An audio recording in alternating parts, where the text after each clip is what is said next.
కొనచ్చు 2 కోట్లు పెట్టి కొనచ్చు, కానీ ఎందుకు మళ్ళీ చూసేటోళ్ళు ఏడతారని చెప్పి వద్దు. ఎందుకు కడతారు?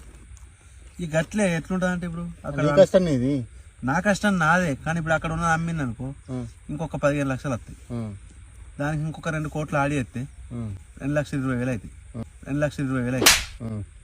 2 కోట్లు ఎక్కడి నుంచి వస్తాయి? ఉన్నాయి ఆల్రెడీ అకౌంట్లు ఉన్నాయా? లిక్విడ్ క్యాష్ అకౌంట్ లేవు. అకౌంట్ లేకుండా ఇట్లా అప్పు చేస్తావా? అప్పు వాళ్ళు ఇస్తారు, 2 కోట్లు అప్పిస్తారా? చెప్తున్నా ఉన్నాయి అంతే, అవి అనుకోవాలి అట్లా. ఉన్నాయంటే అకౌంట్లో ఉండాలి, అప్పు అన్న ఇవ్వాలి. అప్పు లేవు, అకౌంట్ లేవు, అనుకోవాలి అంతే. 2 కోట్లు ఉన్నాయి అనుకోవాలి, 2 కోట్లు ఉన్నాయి అనుకోవాలి. నీకు ఏమైనా కావాలంటే ఎప్పుడు కొనిద్దాం. నాకేమవుతురా? ఇంకో 50 లక్షలు కావాలంటే ఇచ్చేస్తా. ఇప్పుడైతే కోటర్ తెప్పి ఇంకా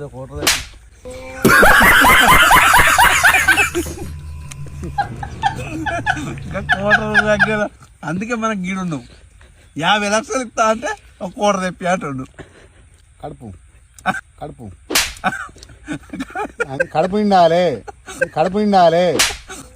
50 లక్షలు ఇస్తా అంటే కోటర్ ఆశపడేటోడు ఉన్నారా? ఇప్పుడు మనం కడుపు నిండాలి, అచ్చ పైసల కోసం కాదు.